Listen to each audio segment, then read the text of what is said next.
Kwa ihinda rĩa mĩaka 24 nĩgũkoretwo na ngucanio kanitha-inĩ wa Bethel, ũndũ ũrĩa ũcũngĩrĩirwo nĩ mwahũ ũmwe kwenda gũcenjia mĩtaratara na mawatho mamwe ma kanitha ũcio. Ometĩkĩtie kwĩhumba mĩhumbĩre o yothe, nguo nguhĩ na mekĩre mĩbuto na megemie maũndũ mothe matarĩ itambaya, no mbere ĩyo twetĩkĩtie ũndũ ũmwe ithuothe. Ũguo nĩo moimire thĩinĩ witũ. Ngucanio ĩno nĩ yamũrirwo nĩ mwandĩkithia wa Thothaitĩ rĩrĩa amũkanirie mĩahũ ĩno yerĩ ya kanitha ũcio, ũndũ ũrĩa moigĩte nĩho kĩhĩngĩca kĩagĩire.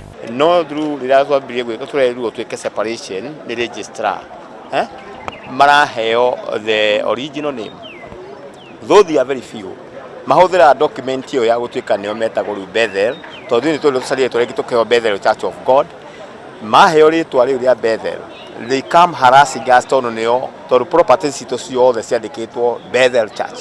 Akristiano a mwahũ wa Bethel Church of God ũmũthĩ nĩ marũrũnganire nginya wabici icio gũtwara mateta mao. Nĩ maiga nĩ mekũbuata ũhoro ũcio okorwo nĩ magoti-inĩ, kũrĩa ũhoro ũcio wagĩrĩirwo nĩ kũbuatwo twarwo, nĩ mekũũtwara, marĩkia kũũtwara nĩgetha tũcoke tũkĩone maimĩrĩra ma ũhoro ũcio. Matarĩirie atĩ makinya magakuoyo nĩ magũthiĩ na mbere kũrũrũngana nginya ngucanio ĩyo ituithanio.